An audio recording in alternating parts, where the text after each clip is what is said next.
Hello and welcome. If this is your first time listening to the podcast, I am your host. My name is Tavishima Ayede.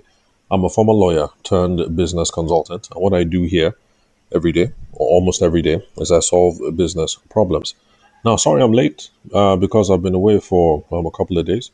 So let's get straight into business.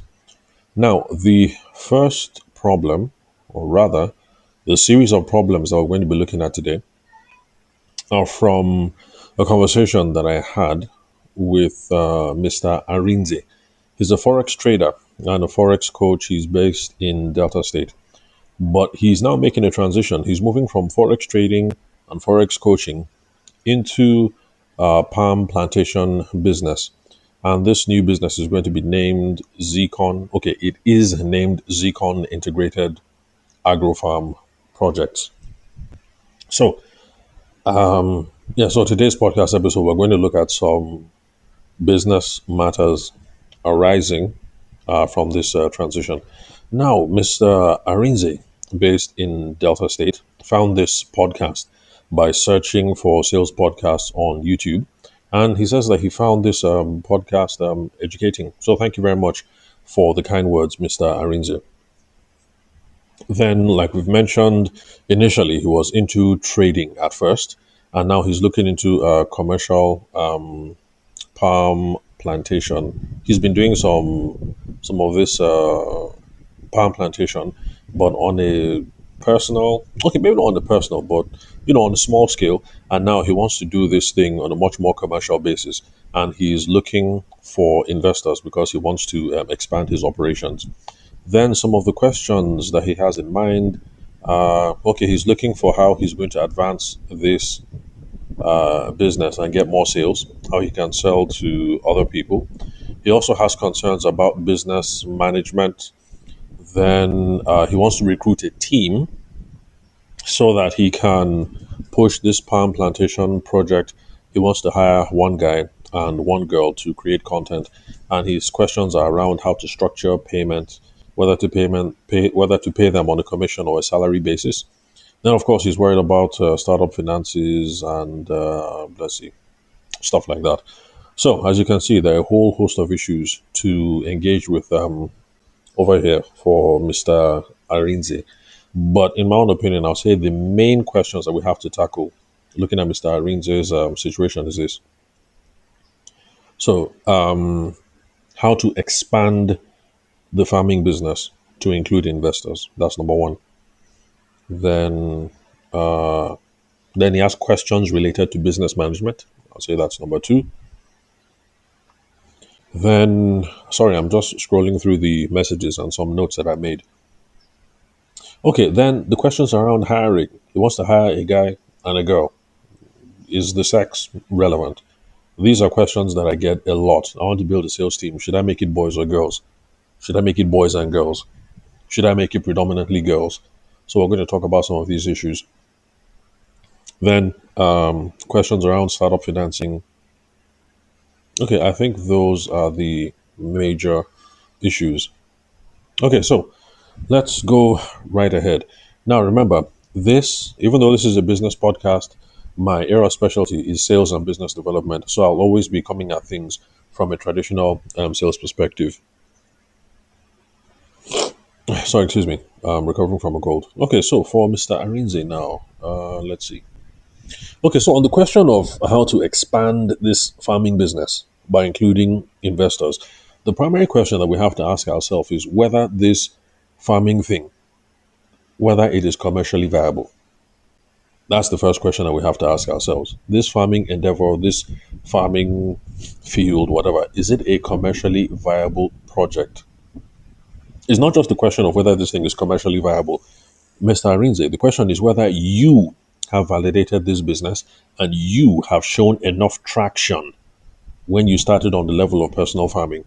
Because these are some of the questions that the investors would want to know. Is this thing viable? And have you in particular demonstrated that this is a viable thing before people start throwing money in? So that is one mistake that lots of people make. You have a business idea. The thing seems good. lots of people are showing progress in the business. And then because of that, you go out and you start looking for investors. And then you're worried that you're not getting enough investors. Well, the reason why you're not getting enough investors is because, or any interest is because, sorry, excuse me, you haven't demonstrated if this is a commercially viable thing in the first place.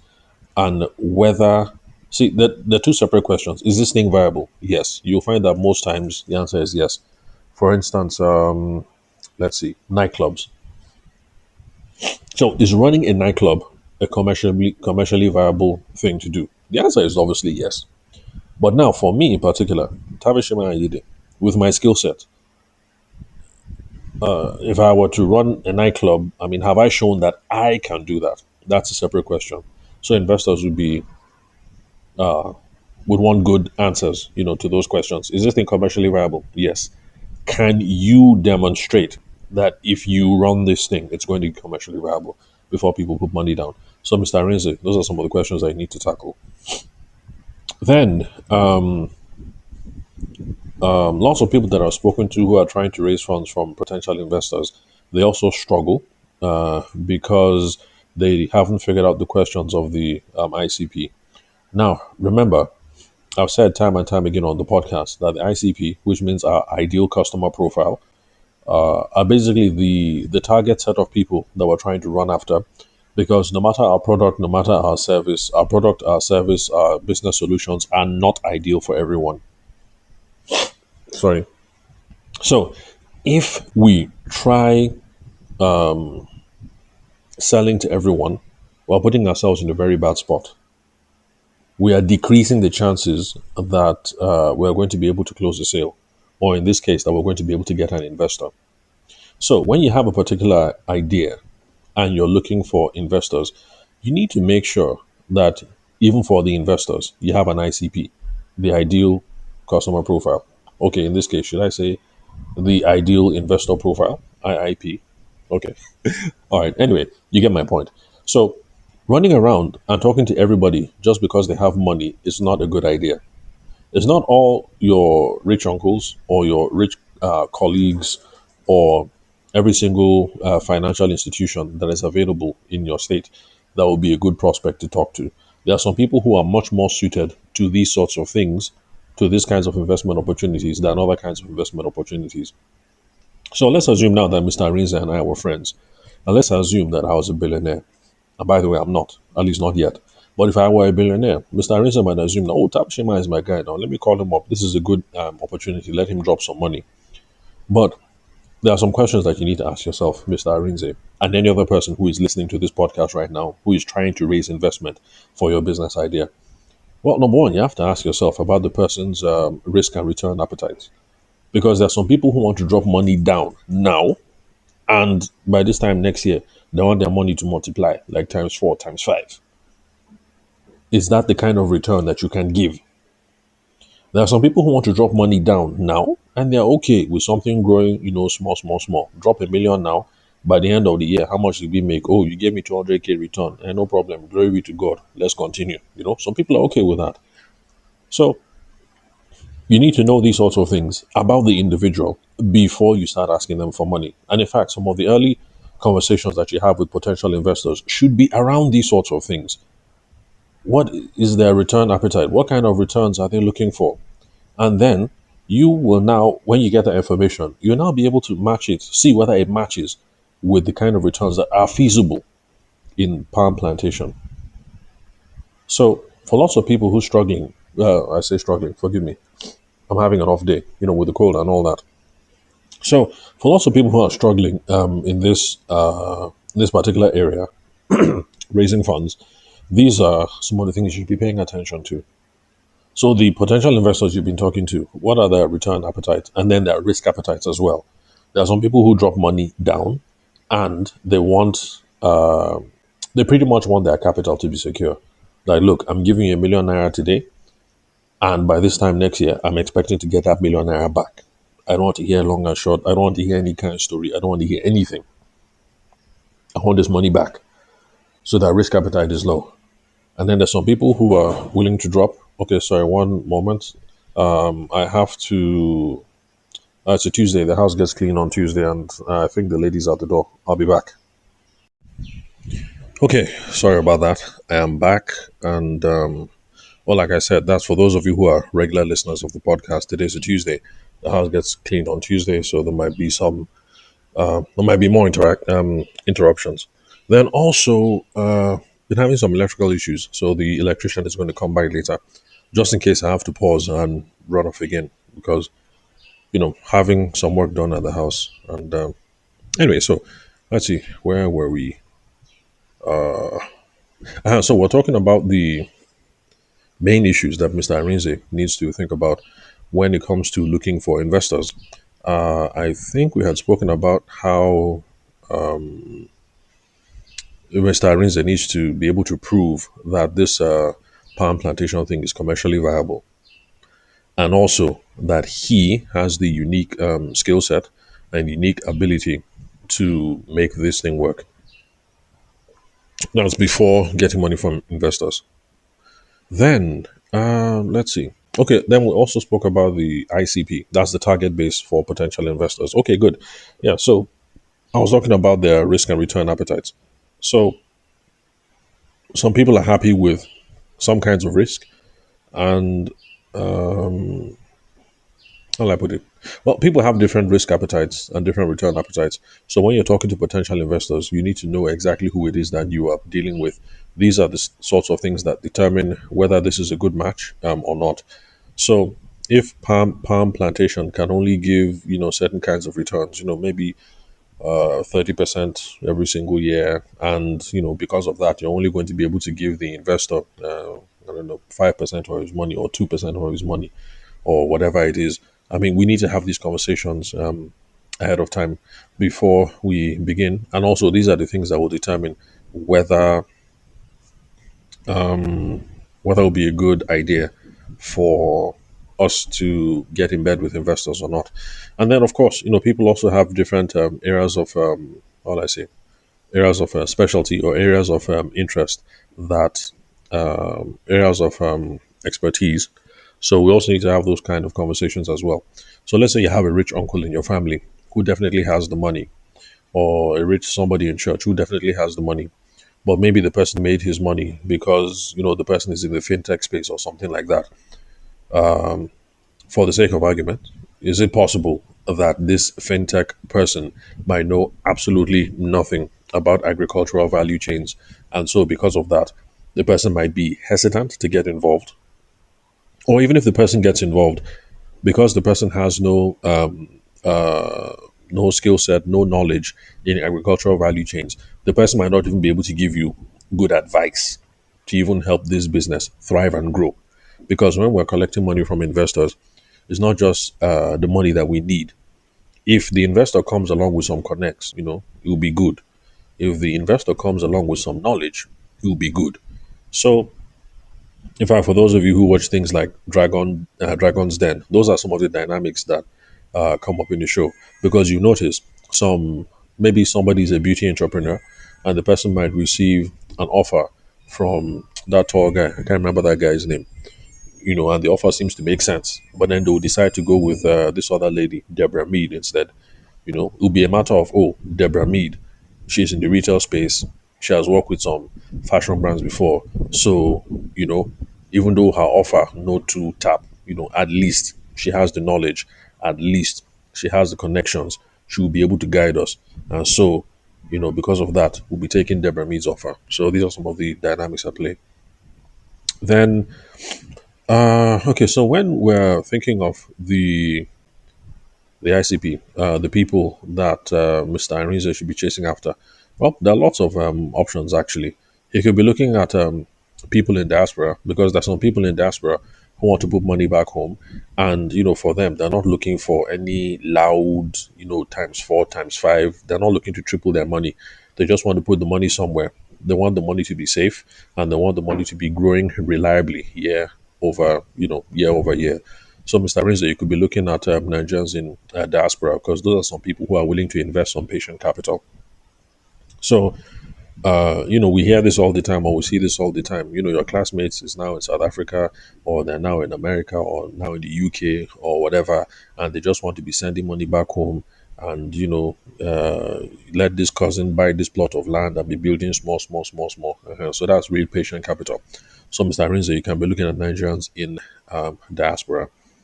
Then, of course, the typical things that you find if you check online, senior executives, or senior executives basically who are trying to form, like local angel investors. Those are people that you can meet. Then, in the agricultural space, Mr. Arinze, luckily for you, we have these things about co-ops. So there are already different kinds of agricultural co-ops that you can go and meet so that you can gain investment from them. So you can check agricultural co-ops.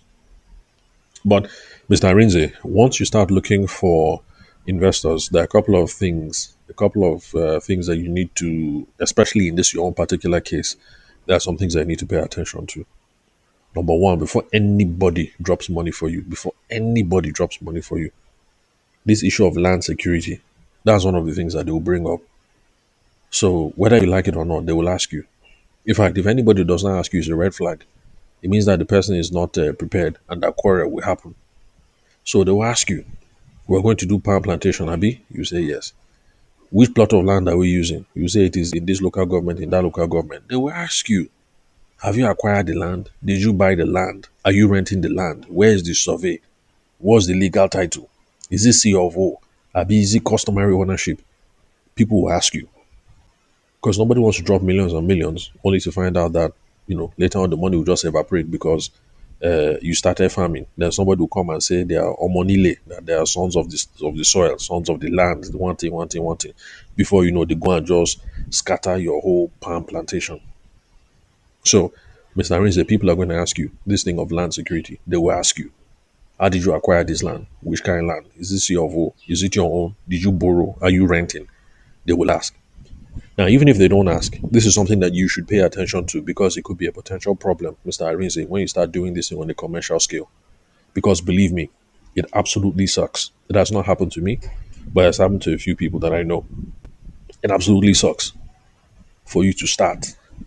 Then you buy your, although this one was cassava, you buy your cassava seedlings, you do everything, and then one day people just come and just massacre the whole cassava because they say they are sons of the soil. But nothing blows after you've invested money and months. So land security, big thing. Then investors are also most likely going to ask you about your management capability. So they'll ask you questions, and it's good if an investor asks you questions. If an investor doesn't ask you questions and just gives you money, Mr. Arinze, I can assure you that quarrel will ensue. So investors who know what's up, they will ask you questions. So it will be clear that you used to be in forex before, but now you're trying to do agricultural moves. They will ask you whether you have the technical expertise when it comes to all this agricultural, whatever, whatever. What do you know about plantation? How did you get involved? Who taught you? How long have you been doing this thing? Blah, blah, blah. All these sorts of things. They will ask you, are you on ground? Abi, you're in the city and then you're managing it. Who is going to be the team that is going to be managing this thing? Who is going to be the team that is going to be on ground daily when it comes to these farm operations? And then, most likely, sophisticated investors anyway will ask you about their exit strategy. Exit just means okay. Let's look at it this way. Sorry about my sniffles, I beg. So you want to collect money from people that are dropping money in. Most investors at some point want to take money out. Doesn't matter the business. So people who drop money for Facebook, it was the same thing. I'm dropping money for Facebook now, Mr. Zuckerberg. Take this money. Zuckerberg, what is the plan? When am I getting my money out? And how am I getting my money out? And in what terms? So you will also have to answer those questions. It's not just when are you collecting money from investors, but how are investors going to get paid? Are they going to be get the money on annual dividends, or is it going to be from harvest, or is it going to be on equity appreciation? Meaning, we've started this business now. This business is worth X million now, and then over time we're going to grow this from being worth 10 million to 12 million to 15 million to 20 million, and then on and on. Or are we going to be doing a profit share kind of something? We buy, we harvest, we sell. Then based on the profits, you take this amount, me, I take this amount. So, Mr. Rinze, you have to answer all these questions before you start talking to investors. Before, because it will absolutely suck, and you will look like you're not prepared. Let me just put it that way. If you sit down and then somebody who has, some level of sophistication starts asking you all these kinds of questions. Land security, you don't know. Is it CFO? Is it customary ownership? You don't know. Who is going to be on ground? Oh, it's not me, it's my cousin. Okay, what is your cousin's experience in palm plantations? Oh, I don't know. If you just sit down with somebody and the answers are I don't know, I don't know, I don't know, it's not going to be a very good look. So, Mr. Rinze, these are some of the questions you ought to consider before you even start talking to investors. Now, before we continue on this investor thing, I want to make a very, very, very, very big warning to Nigerian folks who are running around looking for investments. Because unfortunately, I'm not on social media anymore. But while I was on social media, well, if you check, you might see my LinkedIn handle. Sorry, excuse me. You might see my LinkedIn handle, but I'm not actively posting there anymore. So if you want to connect with me, you're better off just connecting with me here. That's why I give my phone number at the beginning and at the end of every episode.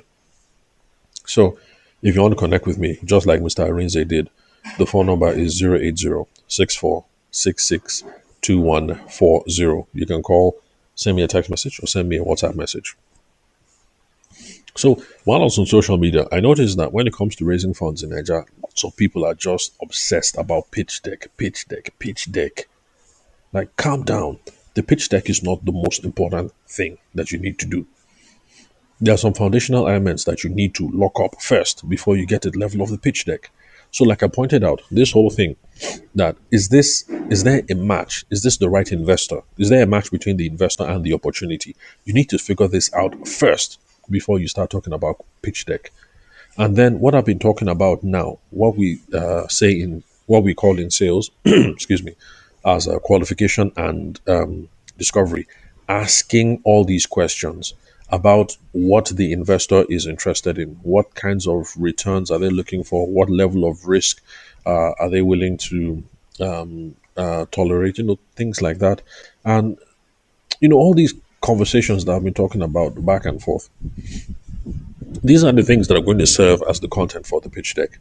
In fact, I like to advise people that don't go into a meeting with a pitch deck already. Actually, call up this investor first. Call this guy, call this madam. Have a couple of conversations first. Then, based on the interaction between both of you, based on the answers that you get back and forth, that is what will now form the content for the pitch deck. So when you are sitting down and the person was asking you questions and blah blah, so it's the questions that the potential investor that was asking you that will now form the content of the pitch deck. So don't just sit down and then just, create the thing. I mean, wherever possible, because sometimes that might not be possible. Maybe you spoke to somebody and your rich uncle will just say, all right, no problem. Me and my colleagues want to hear a presentation from you next week, Friday. So if that's the case, well, I guess you need to create your pitch deck, before the whole thing happens. But even then, I'll try and have a conversation with my uncle, if it were me. Okay, thank you very much, uncle. I appreciate it. Apart from you, who else is going to be in the room? What industry are they in? Where have they invested before? What kind of returns are they looking for? This, that. What kind of things do you think they'll be concerned about? What are the possible questions that you think they'll have for me? And, so all those things will now go into creating the pitch deck. But basically, what I'm just trying to say is stop starting this whole thing with, okay, that was not good. I shouldn't say stop starting. Don't begin this journey of looking for investors by coming up with the perfect pitch deck. The perfect pitch deck does not exist. And your pitch deck should be tailored to whoever it is that you're talking to. So wherever possible, have a nice, soft conversation. Not just one, a couple of conversations with whoever the potential investor is. Then you fix a date and then you sit down and run through the pitch deck. Now, Mr. Arinze, of course, you have questions related to business management. And unfortunately, Mr. Arinze, anything regarding business management is beyond my area of expertise. It's totally beyond my area of expertise because my expertise is around sales, especially personal selling. So if you're trying to talk to someone, if you're trying to close the deal, you're talking to a potential investor, you're talking to a potential customer, and the conversation has hang, you have hook, and then you need help with unhooking where you are, no problem. I'm the perfect person to call. When it comes to business management, unfortunately, Mr. Arinze, you need to be talking to other people who have business management expertise.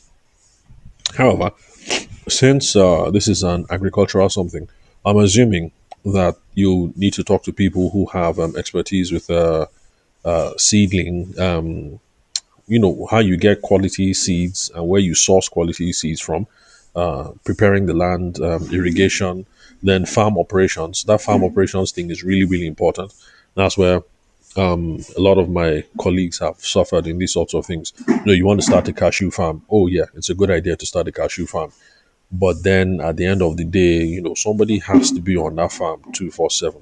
If not, the workers will mess you up. So, who has the knowledge? Who's going to supervise? How is the person going to supervise? Things like that. Then, Mr. Winze, you will also have to pay attention to your working capital.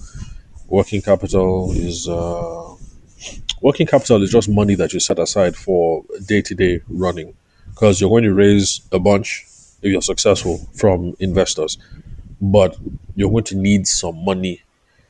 There's capital, huge capital outlay in the beginning, buying the land, buying the seedlings, things like that, building perimeter fence and all that. But then after that, there's also going to be money that will be required from day to day. So, I don't know the farming cycle, but, irrigation, are you going to have to buy water from Merua or, whatever, sure, but you're going to need money for working capital day to day, paying the farmers. I don't know how your farmers are going to be, how they're going to be paid. I think like bricklayers, at least in Abuja anyway, bricklayers are paid on a daily basis. I think it's like 10K per day or something like that. So for your farm hands, I don't know how they're going to be paid, but that's what you need working capital for. So, Mr. Rinzo, you have to talk to someone about working capital.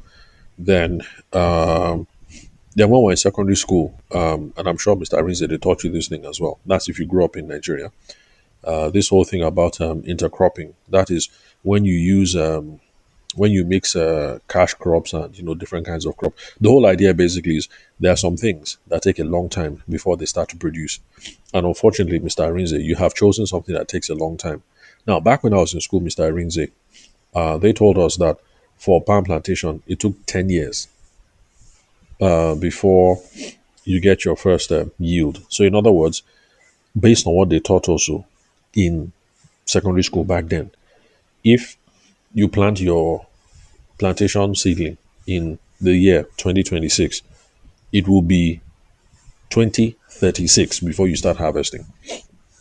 But Mr. Arinze has told me, I have not verified, but this is what he has told me. He told me that times have changed, that is no more 10 years, that some varieties can yield in as little as 3 years or 4 years. That is what he told me. I have not verified. But anyway, you can see, Mr. Arinze, that either way, it's not as if you plant today and you start making money today. So you need to worry about interim revenue streams. So you're planting money today, okay, but you're not going to harvest until 4 years from now. Okay, no problem. And harvesting 4 years from now doesn't mean you sell out immediately or sell automatically. Excuse me. So the question now becomes like, what are we going to do in the interim? So some people, what they do is in between. Remember, I am not an agricultural specialist, so don't rely on this. My advice, go and talk to somebody who has management expertise in agricultural stuff. So some people now plant some stuff in between, short-term crops that grow quick, cassava, corn, melon, things like that.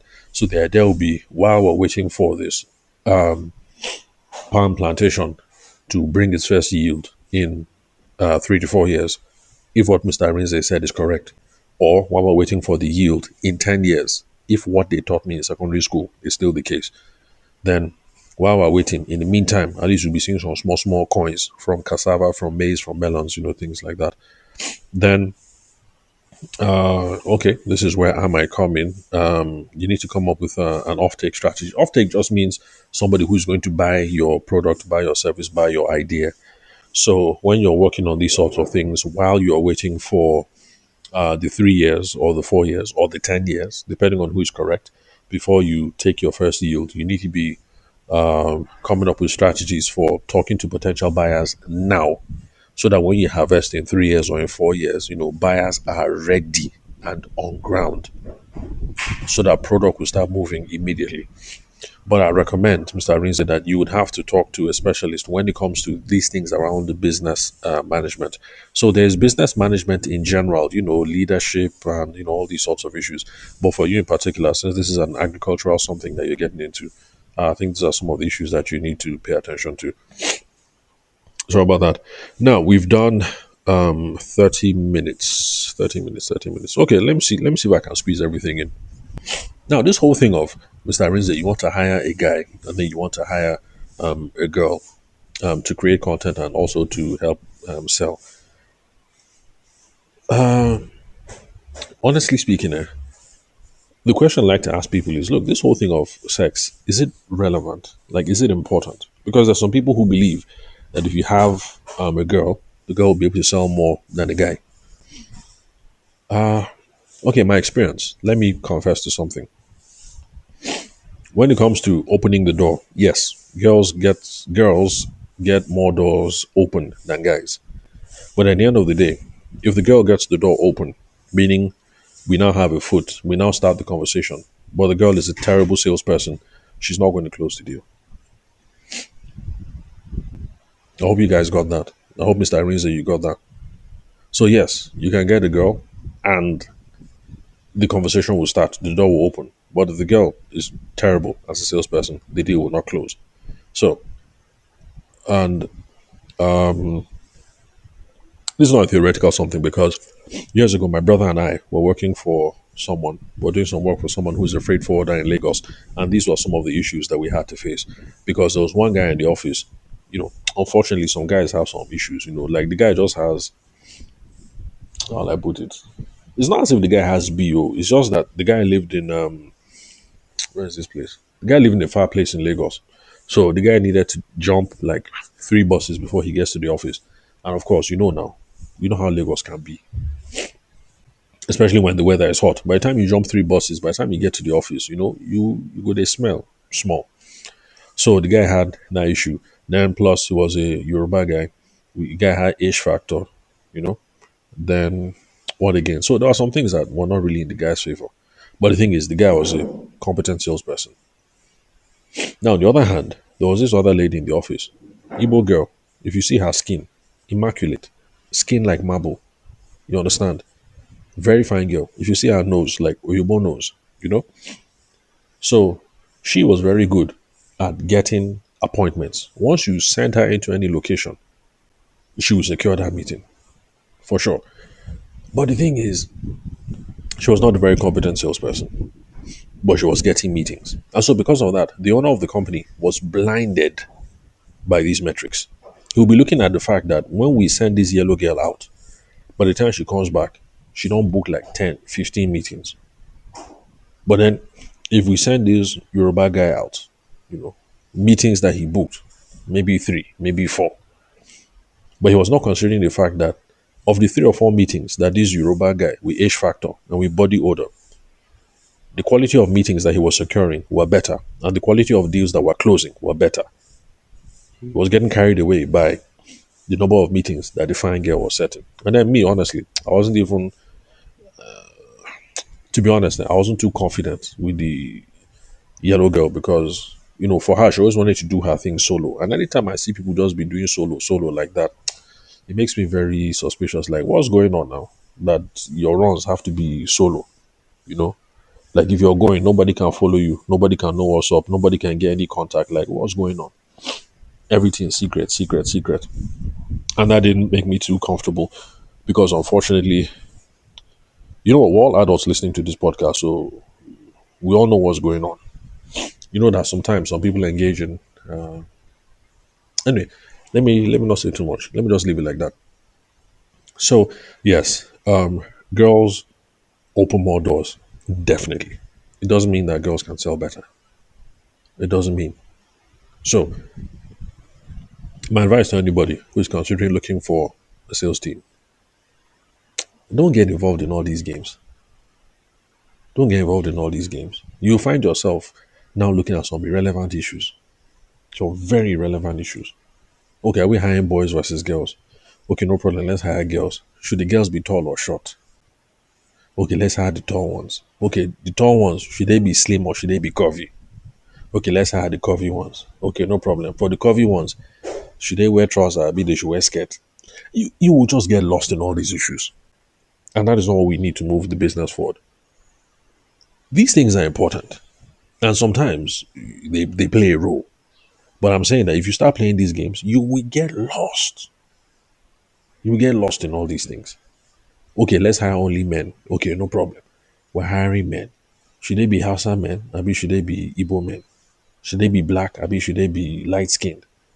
Should we hire the ones that have masters? Maybe the ones that don't have master degree? You will get lost in all these trivialities. So just focus on the fundamentals. I want to hire a salesperson. No problem. Does this person sound or look like they have a sales process? Have they sold before? Have they been effective? What is their process for starting the conversation? What is their process for building relationships? Do they have a process around closing deals? We need to interrogate the fundamentals first. Then we can look at all these other things later. But too many people start looking at this whole thing of boy versus girl. My own opinion, boy versus girl, leave this thing now. For now.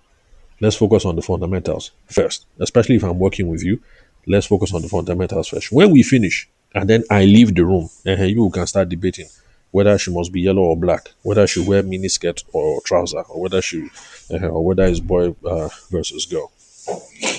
Then Mr. Rinze, since one of their roles is going to be creating content, then at the end of the day, sex is not really important, except if you want their face to show in the video.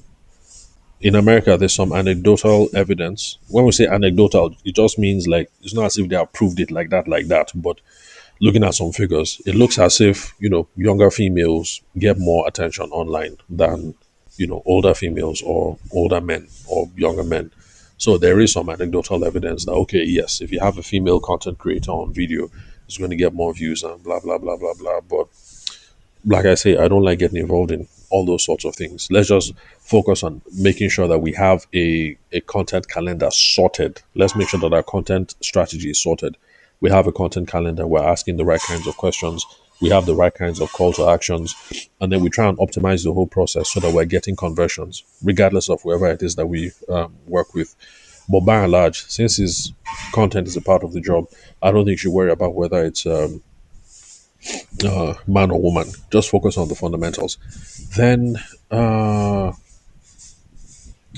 okay, expectation now. So, Mr. Arinze, since you're going to hire these people and content is going to be a huge part of their job, there's one thing you need to understand, Mr. Arinze, and that is when you are using content to try and generate sales. Sorry about the noise coming in through the background, by the way. I'm not sure how much of the noise is being picked up by this microphone because it's a new setup I'm using. So, when you're going to use content marketing, stuff like that, one thing you need to understand, Mr. Arinze, is that it's going to be a long-term play because content does not yield results in 3 months, in 6 months, in 1 year. It's a long-term play. So, like, even with this podcast that I'm doing now, this is content marketing. So it's not as if I produced my very first podcast episode and then customers started coming.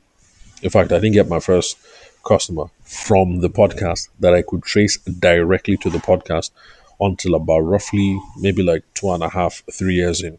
So content is always a long-term play. So for anybody who is thinking about the content team, just bear that in mind. That it's not as if you hire somebody to produce content in January and then by April you start shouting at them saying how far we know they see customer, because it all depends. So if they're creating content and you guys are selling handbags or lipstick, okay, maybe in 3-4 months, yes, you should be able to start seeing customers. But for most people, for most businesses, content is going to be a long-term play. So that's the right kind of expectation to have. But the main thing, Mr. Arinze, you need to pay attention to is this whole thing of content calendar. Make sure you sort out the content calendar. That's the most important thing to guide them. Then when you bring in these people, this guy and this girl, are you bringing them in for strategy or just execution? Are you the one who's going to think of the strategy surrounding content and then you just pay them or you go and execute? Or are they going to come in and think of everything from beginning to end? What's the strategy? What are the campaigns that we're working with? And, all these sorts of things. So these are conversations that you need to have with yourself before you start talking to them. And also these are conversations you need to have with them before you begin so that everybody is clear on everybody's clear on what it is that they are supposed to do. Then Mr. Arinze, for your question on whether you're going to give them commission, maybe you give them salary. For those of you who are new in sales, this is basically this is the conundrum that we're trying to solve. Salary just means you're giving somebody pay every single month, so you'll be paying them, 100k to 200k, 300k, whatever, but the money is fixed. Then commission or full commission just means, look, I'm not paying you any salary. Whatever business comes in, you're taking the percentage on top. And then there's some people who give a salary as a base and then who give a commission just to motivate. So every single month, I'm going to give you 100k, 100k, 100k. But then for every single business that you bring on top of that business, then we'll give you, 10%, 5%, whatever the amount. But Mr. Rinze, this conversation is kind of premature because these people are coming in. This is an agricultural something. And based on what they taught me in school, we're not even going to see yield for 10 years. But based on what you're saying is happening right now, because of changes in technology and stuff like that, yields can come in 3 to 4 years. So even if you hire this person now, we can't be talking commission because what are they selling now? They haven't sold anything. So commission is not in the picture. You know? And nobody's going to be doing work for 3 years and saying, I'm not going to receive something. So all this talk about commission is premature.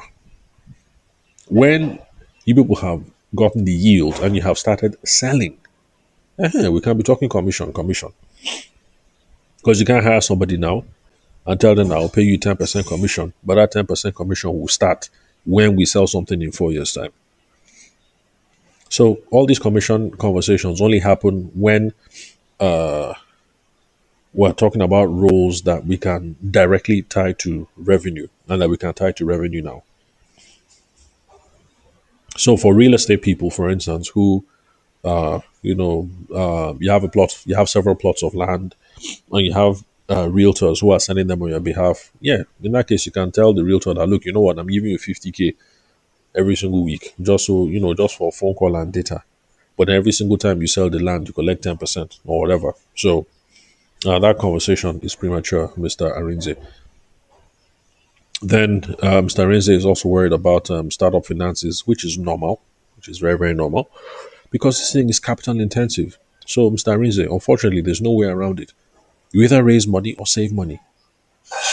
That's it. Now, we spent more than the first half of the podcast talking about how to raise the money. So, if raising the money is going to be part of your plan, then okay, listen to the beginning part of the podcast again, or you save. There's no way around it. However, there are agricultural grants and funding opportunities. There's special funding that comes from BOI, that's Bank of Industry. Then I think there's also another bank bank that is agriculture related. I didn't do any research and jot that down now, but I've spoken about it a lot of times, enough to know that those opportunities exist there. Then the central bank also, from time to time, comes up with different products that are to help people fund businesses in the agriculture value chain. So, but just go and research what opportunities are there. In fact, this is one of the reasons why I say AI is very, very good for coming up with ideas. So, Mr. Arinze, as soon as you're done listening to this podcast, that's all you have to do. You just go on to Google Gemini or Claude or whatever your favorite tool is, and you say, I'm a Nigerian living in, sorry, what city again? I've forgotten. Let me check. Delta State. I'm a Nigerian based in Delta State, a former forex trader and a forex coach, currently moving into palm plantation. And one thing that is constraining me right now is a lack of finances. I would like to raise finance through agricultural grants what kind of special funding can I get from government bodies, such as from statutory bodies, sort of like the Bank of Industry, Central Bank, blah blah blah. You understand? Should I just ask about funding opportunities like that? And then at the end of the prompt, you now tell your Claude or your Perplexity or whatever, you say, please cite resources or please provide links. Then you hit send. And this is the beauty of these AI tools. It will give you a solid list of programs that are going on now that you can apply to start raising finances. See, Mr. Arinze, right? I am daring you to try an AI tool with this particular question that I've said. It does not matter which AI tool. Try it. I dare you to try it. And you say you did not find two or three things that you can apply for this week if you put your mind to it. If you can get all your paperwork. By the way, paperwork will be involved because you need to come up with a business plan. Because like Smedan, they don't like giving money, but the few times I've heard them give money, because I've been at a business what I call it now, session, where one of their senior executives was there. So for Smedan and all these bodies, Smedan is the small and medium scale enterprise development agency of Nigeria. So they expect to see a business plan. So Mr. Arinze, if it's going to be grants and all these sorts of things, make sure you have a business plan. But the thing is, I'm daring you, pick any AI tool, run this search like I've said it, you will find a good list of programs that you can start approaching to see how you can raise finance for this your business. Just remember to ask the AI tool to provide resources or to provide links. That will reduce the risk of the thing hallucinating. So that you provide a link, you click on the link will open to the website. You now see that, oh, okay, this thing is a real CBN something. I can now take this thing seriously. Now, since we're already at 46 minutes, Mr. Arinze, let me bring this to a close. But just thinking out loud, there are a couple of things that I want to mention. Whether on the podcast or whether on my radio show, I like to tell people, to go and learn work. So you've been doing this for a while, for a couple of years by yourself. That is good. But I think it might be a good idea for you to go and apprentice with your seniors, people that have been doing this game, been doing this business for like 10, 15, 20 years. If you go and apprentice with them, it's not bad. Because from apprenticing with them, you will learn some of these things that are these problems that you already have. Like take for instance this whole thing of staff, marketing staff, sales staff, and then how you're going to compensate them. If you apprentice with a senior, somebody who's been in this business 20, 25 years, you will see how that guy or that girl, that woman have been running things. How do they hire marketing staff? How do they pay their marketing staff? Then all your business management concerns, you will see it there. Lead, how do they? What's the setup? How do they arrange their things? Do they have? Sorry, I'm not in this space. Like, what's their management structure? You know, head foreman, head this, head that, supervisor of this, supervisor of that, supervisor of this. So from apprenticing with people, that you're going to be able to start getting a glimpse of all these business management issues that you've been worried about. Even the thing I said about working capital, how are you going to get working capital to be financing the business every single day? So yes, you raise big finance in the beginning, but then how much money should you set aside for farm hands? How much money should you set aside for irrigation, for weeding, for treatment, for this and this and that and that? It's from apprenticing with people who've been in this game for a while that you learn all these things live and direct. In fact, you will get some juicy details from them that people like me do not have a chance of knowing because we are not in that space. So go and apprentice with your seniors. Hey bros, what's up? I want to get involved in this space. May I appreciate you. I value you and inspiration. I just say, is it possible? Let me just shadow you for a while. Any way that I can help, I won't mind. Even if it's to enter the farm, I don't mind. If you come with an attitude, it's not as if you're asking for money. I really don't think that lots of people who will turn you away and say no, go away, don't. You're showing up. You pay them a compliment. You're willing to learn. In fact, it's even looking like you'll be a valuable resource because with someone like you who is capable and educated on the farm, you know, the guy might be able to delegate one or things to you, and he might be able to relax a little bit. So excuse me. So it's kind of like a win-win proposition. So think about it. Go and apprentice with the seniors. Work with work on other farms, on larger farms, older farms for experience on all these practical questions. Then also join because all these agricultural associations, there are plenty, plenty, plenty, plenty. Look for them, join them. They're a good networking resource and they're a good learning resource so that you can meet other people in your space. And see, this is why I say AI is good for ideation. So go into your AI tool, go into ChatGPT. Again, you say, Dear ChatGPT, I'm a Nigerian entrepreneur. I'm based in Delta State. I used to be a forex trader and a forex coach. I'm currently transitioning into the palm plantation business. As part of my strategy, I would like to do more networking with different people and different stakeholders in the agro, agro allied value chain. What bodies, what associations would you recommend that I become a member of, and what kind of benefits will I derive from joining these organizations? Please provide links, please provide resources in your response. Then you hit send. Mr. Rinze, try this thing. You'll be impressed. You will hear of some organizations that are currently alive and well in Niger, in Delta State, that have been operating for the past 5, 10 years you have never heard of before. That might not be a bad idea to join. Just go and try it. So for all these people who keep saying AI tools hallucinate, AI tools are not perfect, look, perfection is not what we're looking for. Good is good enough. If you run a prompt, the thing gives you 10 responses. Out of the 10 responses, 5 were fake. And to hell with the ones that are fake now. The remaining 5 that are authentic, look at them now. The ones out of those 5 that you looked at, did you find 2 or 3 things you can apply? Good. Then take those 2 or 3 and apply. And forget the rest. And there's no perfect AI tool. So that is it for today, Mr. Arinze. Sorry for the delay in getting to this. And for other people who I promised that I was going to respond to their questions, sorry that I've not responded in a timely manner. But anyway, I'm back.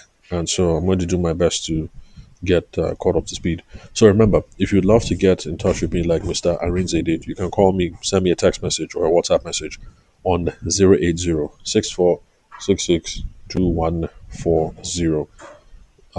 You can send a message to be added to the WhatsApp group in case you don't have 50 minutes, 1 hour to listen to these longer podcast episodes. So you send me a message on WhatsApp. I will add you to the WhatsApp group, and then there you get to read PDF summaries. They're not long. You can read them in 3 to 5 minutes every single day, and you will now be able to, in 3 to 5 minutes, just get the gist. What did this guy talk about today? What are the kinds of issues that were discussed? What are the highlights? What are the things that I can apply today? That sort of thing. So, yeah, that's it. So, thank you very much for your time and attention. I'll catch you all some other time. I'm Mr. Arinze. The assignments I've given you in this episode, especially the ones related to AI, try out those ones. If you think did not work, definitely call me. Let's have a chat on that one. So, yeah, that's it. I'll catch you guys some other time.